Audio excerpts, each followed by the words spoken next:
give this gentleman, Matthew, a little bit of an introduction before we start. So this is a little outside of my lane for the Modern Lending Podcast listeners. As you guys know, I'm normally right down the middle of mortgage sales, mortgage strategy, social media selling, deepening referral relationships. But I shared the stage with Matthew a while back at a mortgage conference.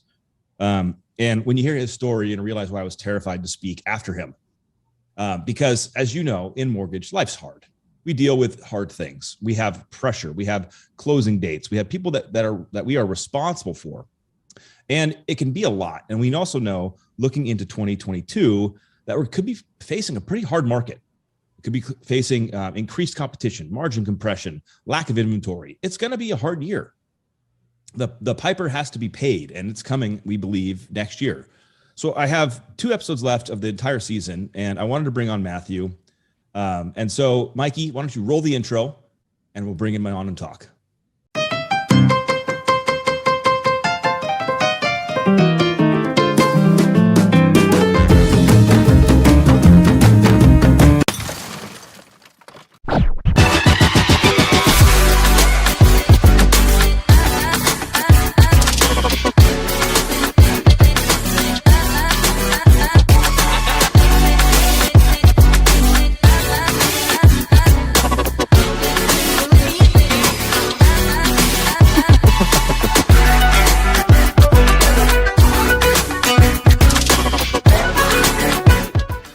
All right, Matthew, welcome to the show, man. Nice to see you.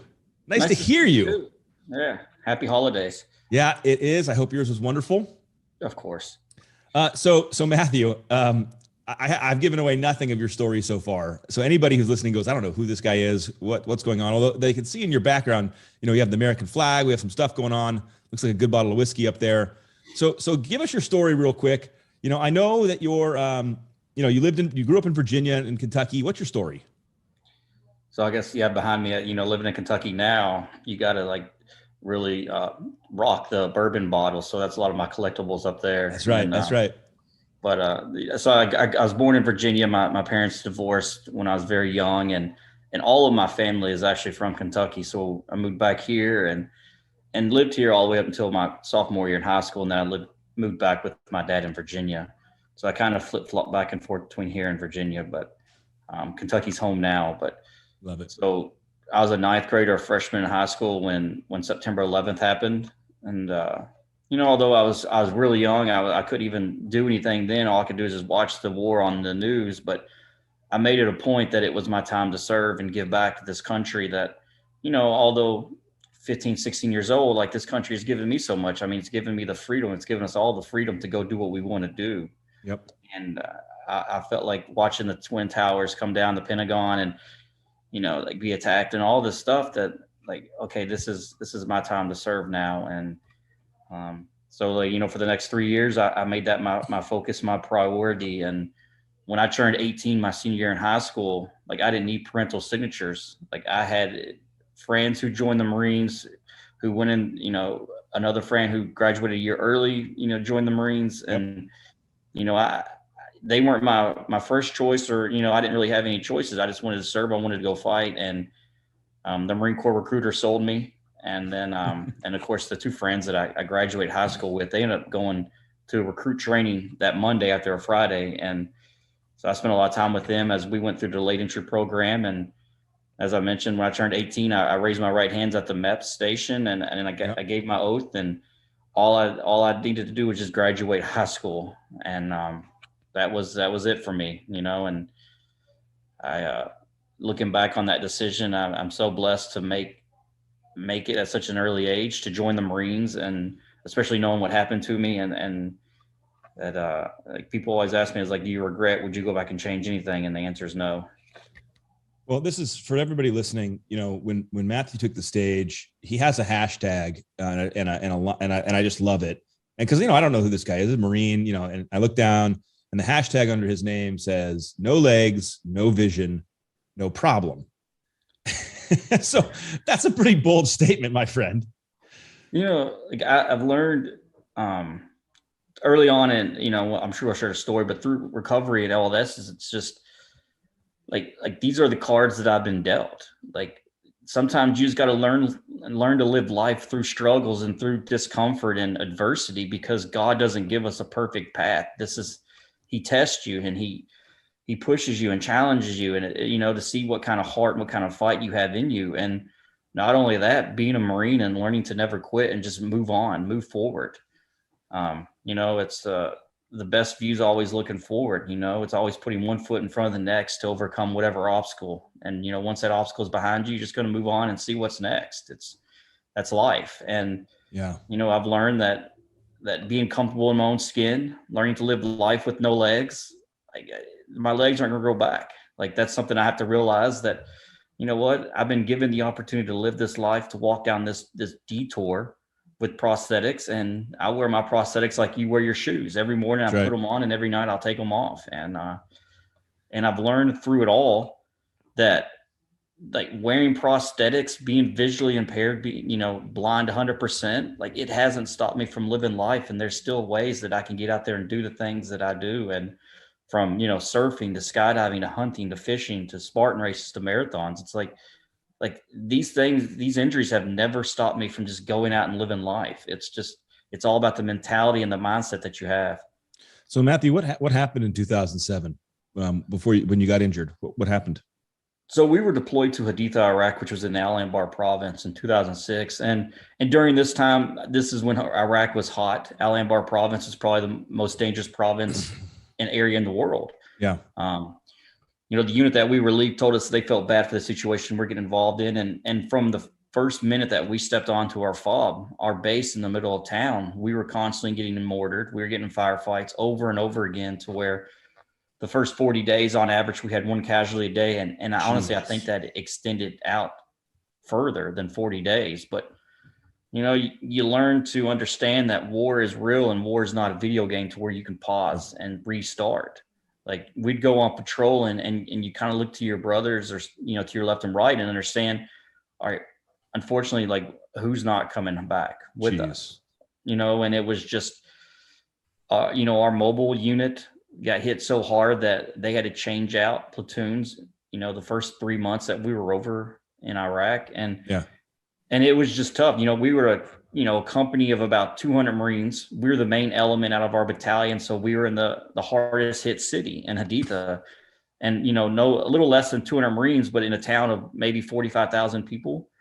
So, all we had was each other. Yeah. And, but on January 18, 2007, we were walking foot patrol, as we did every patrol, out on an IED mission. And, I look off to the right in an area called the Palm Groves.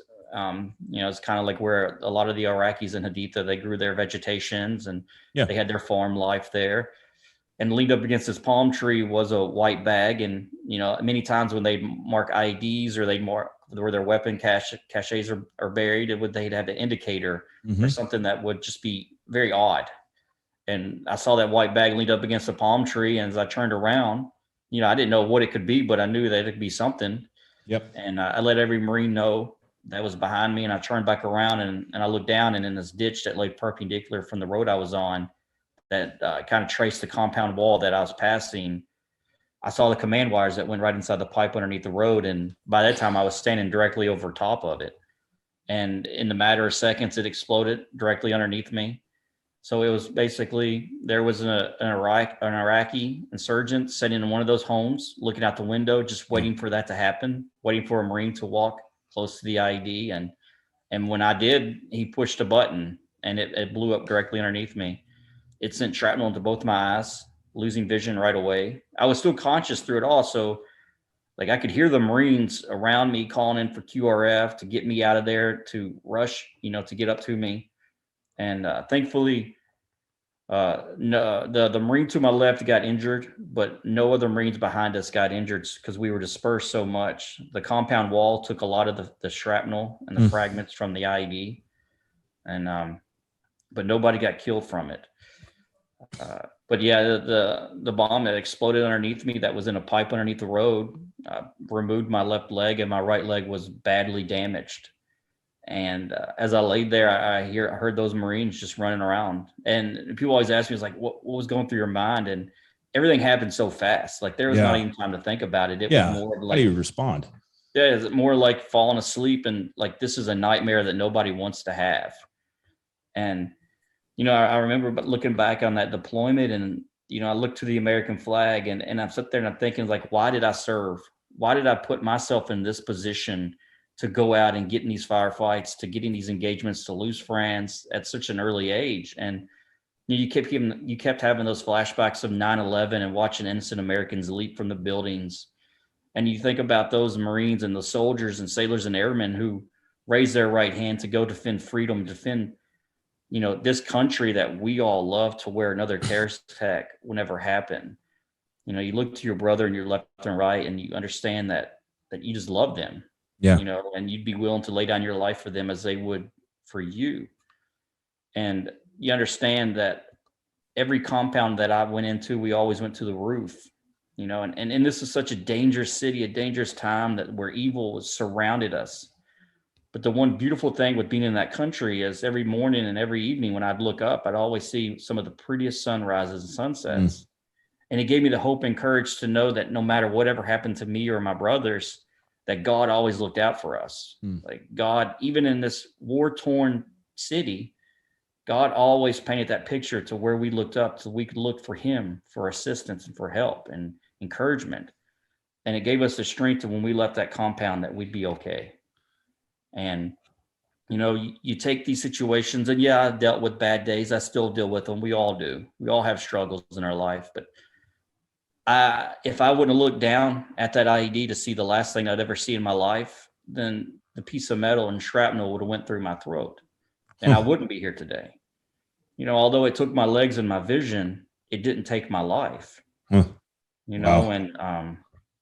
And of course, I didn't know anything about what happened to me until 3 weeks later when I woke up in Bethesda, Maryland. Waking up to me in a foreign land at that time. Absolutely.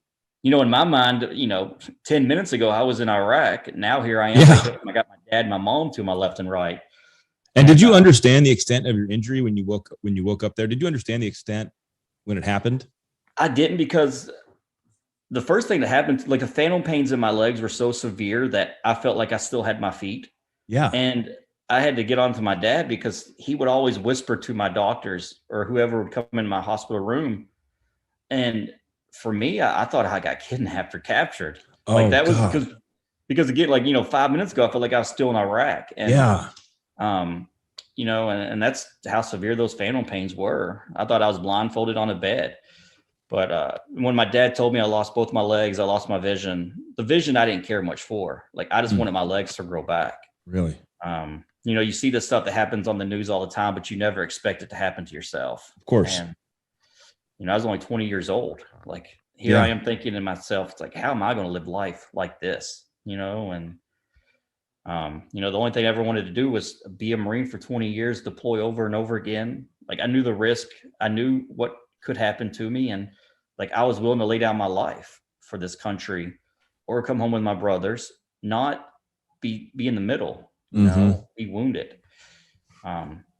So, dealing with all that, dealing with the depression, not eating, like I was already very skinny when I got home, waking up from a coma. But, I realized that if the bomb didn't kill me, then I could this is how I'm going to kill myself. Oh. And angry at everybody who visited my hospital room. And like, I just wanted to just lay there and die. So it was tough at first, but, through it all, like understanding that having the corpsmen and the nurses who kept coming to my hospital room, kept pushing me, and a lot of it is maybe a stubbornness or being hard-headed, realizing that, okay, if I just do this, then they will just be quiet and leave. Yes. So, but, through it all, it's just like they kept reminding me that at the end of the day, no matter what happens to me, that I'm still a Marine. And what was my ultimate motivation and what my fight was from then on is those Marines that were still in Iraq, who got me out of Iraq, got me out of that danger zone. Yeah. Who kept me alive, and although they were still on their patrols and their missions in Iraq, like they didn't want me to come over here and just give up and quit, because I'd be quitting on everything that they're doing right now, Yeah. and those who kept me alive. Like, and it's just, so I realized that, you know what, although 20 years old, no legs, no vision, like there is a life for me. And through it all, I'm going to live a life just like any normal person. I might do things a little differently, but at the end of the day, I'm going to get it done. And, having those Marines and the hospital staff come in my room, like I realized that, okay, maybe this is my ultimate purpose in life, is to go out and share my story and come in hospital rooms with others severely wounded and let them know that no matter what injuries they face, struggles they deal with, like life isn't over. So I wanted to re-enlist in the Marines. Yeah. So you get this, I mean, to me, Matt, when I hear this, I'm like, wow, man, you're at the edge. You're at the edge of, do I go on? What do I do? And then you rally for your brothers and sisters, and you want to re-enlist. So how do you re-enlist? Well, I knew one thing, because the Marines kept coming in my room. So I'm like, okay, so they do have Marines serving in the hospitals. There you go. That's their job. But then there was another Marine who got injured a year before I did, who lost both his hands. And I forgot if it was General Conway, the Commandant of the Marine Corps, or President Bush, come in his room and they asked him one of those questions like, how can I help you? And the Marine was, I just want to stay in the Marines, sir. Yeah. He's like, he wanted to be a McMAP, a martial arts instructor. And so I realized that, and they created this program called the Extended but Permanent Limited Duty Program. That is for Purple Heart recipients. They give you the opportunity to stay in the Marine Corps. They'll find a job for you. You might not be deployable, but you're still promotable and all this stuff. So I knew that this program existed. I just realized now that I got to work my butt off to get to the point where the Marine Corps and the Commandant will look at my re-enlistment package and understand that, yes, he can still give us something. And from then on, like I knew these objectives in my head, that first I'm gonna have to get strong enough.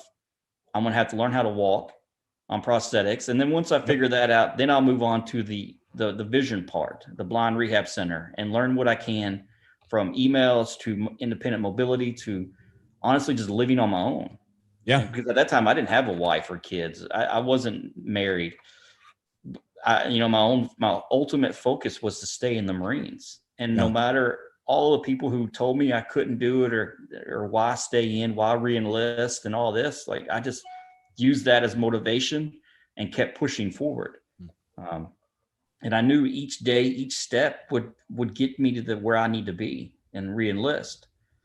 And one of the stories that I always share is, and I think it helped out a lot, is just your mindset and your mentality, the attitude. And I understood when I first got hurt, but when I realized that I could do this, that it's amazing how quickly you recover when you put your attitude in the right spot. Yeah. When you start looking positively and in an optimistic way instead of the negative way, things start working out for you. You start moving in that right direction. And I would always go into therapy in San Antonio, and I'd roll in my wheelchair. I'd have a smile on my face. I'd joke around. I'd get on the mat and I'd put my legs on, and I'd stand up and I'd walk out. And my physical therapist stopped me one day and says, Matt, you don't see this, but every day when you come into therapy, your mind's in the right spot. You're happy. You're smiling. You do what you need to do. And you put your legs on, you walk out. And these other amputees who are laying on the ground right now doing their core exercises, they see that. They see your attitude and how you go to work every day. And these guys and girls are probably still trying to figure out their own life. Yeah, of course. But if they look at a blind double amputee coming into work every day, putting his legs on and not letting his injuries define who he is as a person, then they use that as motivation as well, because, okay, if this blind double amputee can do it, then I can do it. Hell yeah. And absolutely, it gives them that motivation. And the one thing in the Marine Corps, we're always taught that lead by example mentality. It's not jumping in somebody's face and just yelling at them. It's just going to work every day, doing what you need to do, making that difference and inspiring others. And one other story that come from my physical therapist, who's like a hero of mine, like learning how to walk on 2 prosthetics is tough. Yeah. Doing it with no vision is even tougher. The frustrating part was like, I couldn't even walk a straight line. Like I was bouncing off the walls. And of course. here I am frustrated trying to figure out like, how can I not walk a straight line, and, just 4 months ago, I was in Iraq, walking down the streets, doing all this stuff on my own and, not wanting to trip and fall on these prosthetics. And my physical therapist stopped me and told me, Matt, whatever you do, just put one foot in front of the next and just walk. Mm-hmm. I'll never let you fall. And it's just, again, that encouragement, that strength that he's going to be there no matter what by putting one foot in front of the next, because it's ultimately going to lead me to my next goal in life, my objective. As I mentioned, that one step could have been, okay, let's figure out the prosthetics. That next step is let's figure out the vision. And that next step could lead to re-enlistment. Yeah. Because I realized that no matter where I was going in life, whatever that next step was, it could be into a wall or off a stage. But you know what? I'm going to keep moving forward until I find that door or window, because that's where opportunity is. And, and through it all, like I focus on, these things because it helped me out. And once I finished the prosthetics, I went on to by that time, this is about a year and a half into my injury. Like, cause I wasn't ready to do the whole vision stuff first. Like I was, although I didn't care much for losing my vision, I wanted my legs back. Like it took me a little bit longer to figure out, okay, now I'm ready to focus on being blind. Yeah.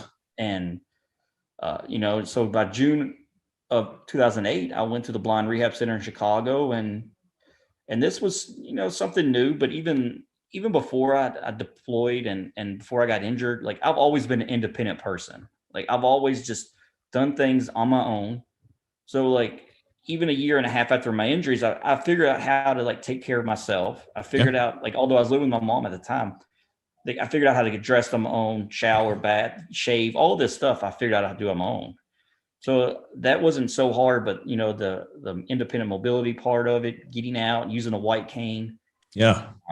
Learning how to use a computer that talks back at me, Absolutely. I mean, geez, talk about what people take for granted every day. Just, using your phone, using your computer. It just sounds overwhelming. It was tough, because it's like, a regular computer, when you can see it, like, what's going on. And if something doesn't work the way you want it to work, you can easily like just Control Alt Delete, get out of there, and now you got all these keyboard commands. And I will say with my kids today, they take sign language classes, but even learning to take Braille, how frustrating that could be. But I always joke and tell the story about like, I took a carpentry class, a manual skills woodworking class. And like, I knew I'd be there for so long that I told the lady who I was working with, she was like, what do you want to make while you're in here? And I'm like, let's make a birdhouse, and I always joke because I'm like, that table saw with vision is very intimidating, but when you have no vision, you're making like a little 1-inch cut. Oh yeah. That's pretty scary, but it's terrifying. But I think the final program when I was in Chicago is they kind of put you in this makeshift department. You got to write bills. You got to cook. You basically live in on your own, and everything that you've learned through this, your blind rehab program. Now this is your final test. You got to go grocery shopping on your own. But they also take you from the blind rehab center, which is West Chicago, in December when I was going through it. You had to take the bus down to the train station, go downtown, do a loop around a city block, and go back to the blind rehab center. And you're doing all this on your own. Like you have your mobility therapist with you, but he can't direct you at all. He's basically just there. Yep. And that was the final program, or that was the final task. And, once I left there in December, I realized that 2009 was approaching. Like I've done a lot of the rehab. I've kind of completed the first 2 steps, and now it's just put my re-enlistment packet forward and move on to see what happens.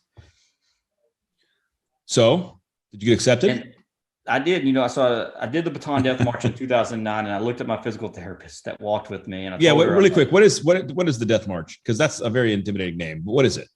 So in World War II, right after Pearl Harbor, there was a lot of the soldiers, Philippine soldiers who were our allies during the time. They were all stationed down there. And when the Japanese, they pretty much invaded the islands and captured all these Americans and Filipinos, and they made them walk 80 some miles in the hot sun.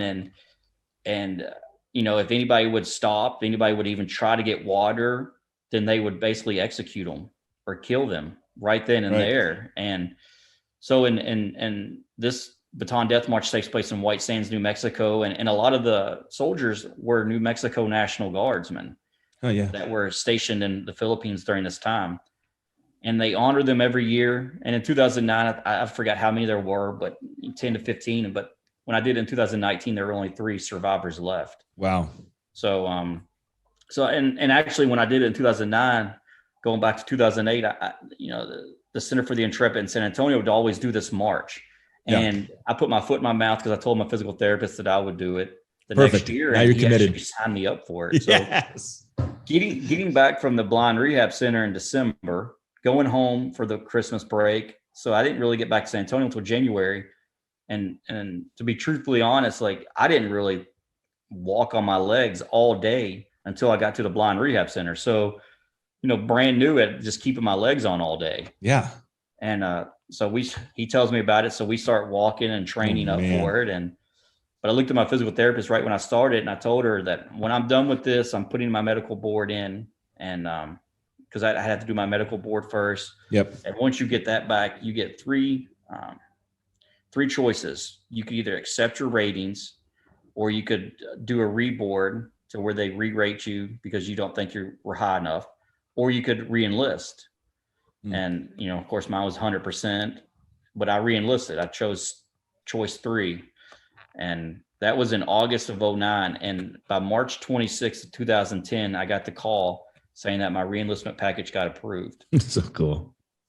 And it was pretty cool because the assistant commandant, General Amos, I ran into him at DC and for an event, and he walked up to me. He's like, so Matt, have you heard anything about your re-enlistment packet? And I said, sir, the last word I've heard about it is that it's on the commandant's desk. He's like, oh, okay, let me check on that. And by that Monday morning, I get a call saying it got approved. I'm like, so he went back and spoke to his boss and got it done. But on April 7th, I did my re-enlistment ceremony. I was the first blind WMT in the history of the Marine Corps to do that. And wow. And the Marine Corps asked me where I wanted to go, and I told them Wounded Warrior Battalion, Camp Lejeune, North Carolina. And what was that like, man? Give me something here. It was to me, I think the best part of staying in the Marine Corps is being able to kind of not be forced out medically, because I feel like if I was forced out medically, my whole mindset and mentality would probably be in a different place today. But giving that opportunity to call it quits on my own, understanding that's that, rad. Okay, maybe this chapter is concluding and it's time to move on to something else. But, it's interesting how life works and how God throws you in all these detours. Because that first weekend I moved to North Carolina, I ran into this beautiful lady who had 2 wonderful kids. And, 2 years later, she became my wife. That's rad. And it's funny how I always joke around. I tell people it was love at first sight, to throw a little vision thing in there, But, like when I was moving from San Antonio to North Carolina, like I was not looking to settle down at all, get married. Like my ultimate focus was being a Marine. And I met her day 2 of being in North Carolina, and it just clicked. Like, when they always say that, like, when when you had that feeling, and although like we were good friends at first, she helped us get situated, but then a year later I proposed to her at Myrtle Beach. Awesome. And then 2 years later we got married at Emerald Isle, North Carolina. But, just being that Marine, putting that uniform on every day and understanding that like all those heroic Marines, all those heroic soldiers who wear the uniform to serve a country, just to take pride in that. And my wife always tells me the one thing that she loved about me the most when she first met me is when it comes to putting my uniform on, like it was me down on the ground every morning, re-roll my sleeves, to put my chevrons on, to put my uniform together. Yeah.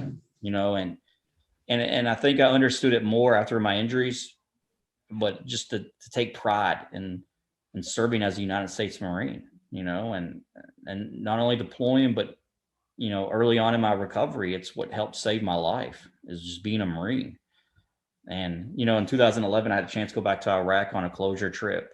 Oh yeah. And And I took an American flag with me that I bought in Hawaii before I deployed, and it flew in Iraq with me. And, it went through every hospital room I was in. And they let me fly over one of Saddam's palaces. And on a very calm day, I stood underneath that flag as it got to the top of the flagpole, and I saluted it. And then all of a sudden the wind picked up and I could just hear that flag whipping in the wind. And I realized then that, maybe this time as an active duty Marine is coming to a conclusion. Like, my ultimate goal was to deploy over and over again, and I can't do that no more.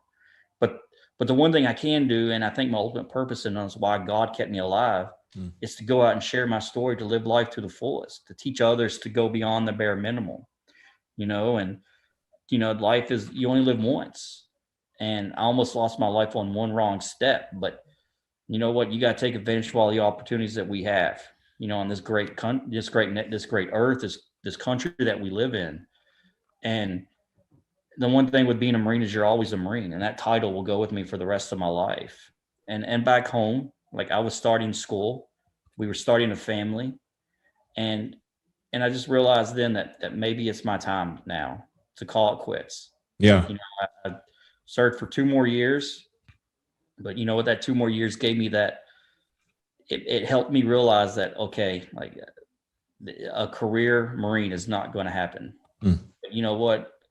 I could share my stories and I can continue living my life. And, I wake up every day as I'm a United States Marine, although I don't shave now, but every morning when I wake up, I understand that, that God doesn't give us that perfect path. Like, what? It's my patrol each and every day to go conquer the adversities that is thrown my way. Yeah. No matter what it is in life.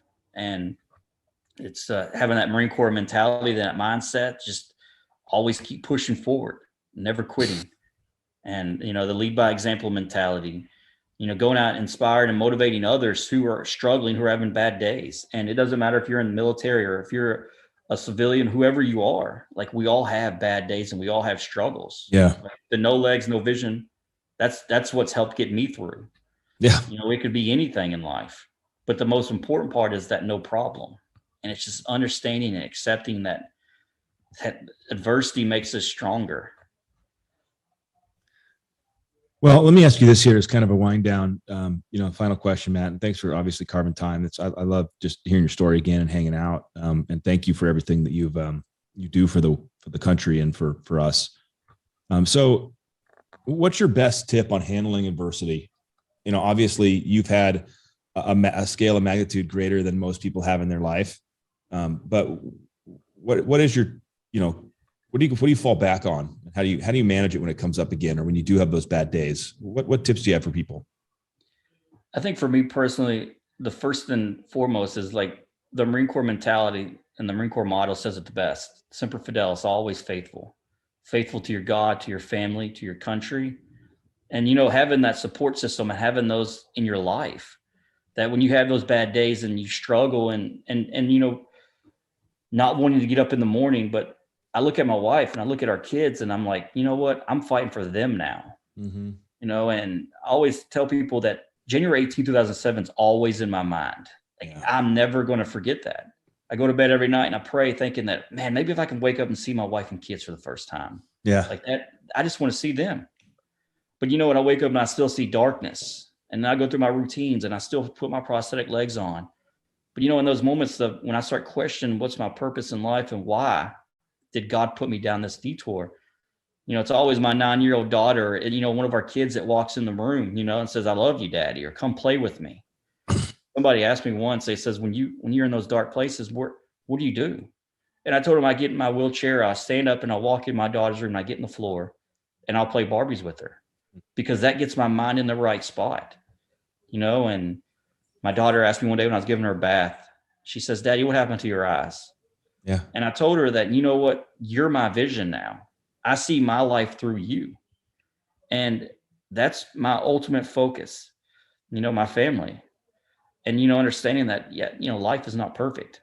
But then I look at, like, the people I surround myself with, the go-getters, the like-minded individuals who, when I struggle, like, I'm not afraid to pick up the phone and give them a call.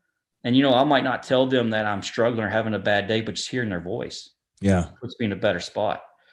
and I'm guilty. I've had toxic people come in my life, and Yeah. pushing them away, it was the most important and the most satisfying thing in the world. Yep. And, understanding, as I mentioned earlier, about living a normal life and going out doing things that I love to do, not letting these injuries dictate my life or define me as a person.